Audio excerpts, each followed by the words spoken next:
Zion classics TV news time.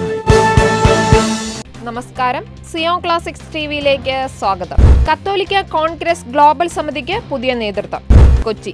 കത്തോലിക്ക Congress global സമിതിയുടെ യുവജന വിഭാഗമായ ഗ്ലോബൽ യൂത്ത് കൗൺസിലിന്റെ ജനറൽ കോഓർഡിനേറ്ററായി സിജോ ഇലത്തൂർ വീണ്ടും തിരഞ്ഞെടുക്കപ്പെട്ടു. കോഓർഡിനേറ്റർമാരായി ഷിജോ മാത്യു ഇടയാടിയിൽ, സിജോ കണ്ണേഴുത്ത്, അബി മാത്യൂസ് കാഞ്ഞിരപ്പാറ, അപർണ ജോസഫ്, റോബിൻ ഓടപ്പള്ളി, ജസ്റ്റിൻ നടക്കനാൽ, ലിയോൺ വിധേയത്തിൽ എന്നിവരും തിരഞ്ഞെടുക്കപ്പെട്ടു. കത്തോലിക്ക Congress global president professor Rajeev കൊച്ചുപറമ്പിലിന്റെ അധ്യക്ഷതയിൽ ചേർന്ന യൂത്ത് കൗൺസിലിന്റെ പ്രതിനിധി സമ്മേളനത്തിലായിരുന്നു തെരഞ്ഞെടുപ്പ്. ഡയറക്ടർ റെവറൽ ഡോക്ടർ ഫിലിപ്പ് കവിയിൽ മുഖ്യപ്രഭാഷണം നടത്തി. സഭയും സമുദായവും സമൂഹവും നേരിടുന്ന വെല്ലുവിളികളെ പ്രതിരോധിക്കാൻ കത്തോലിക്ക കോൺഗ്രസ് നടത്തുന്ന പ്രവർത്തനങ്ങൾക്ക് ശക്തമായ പിന്തുണ നൽകുമെന്ന് യൂത്ത് കൗൺസിൽ ഭാരവാഹികൾ.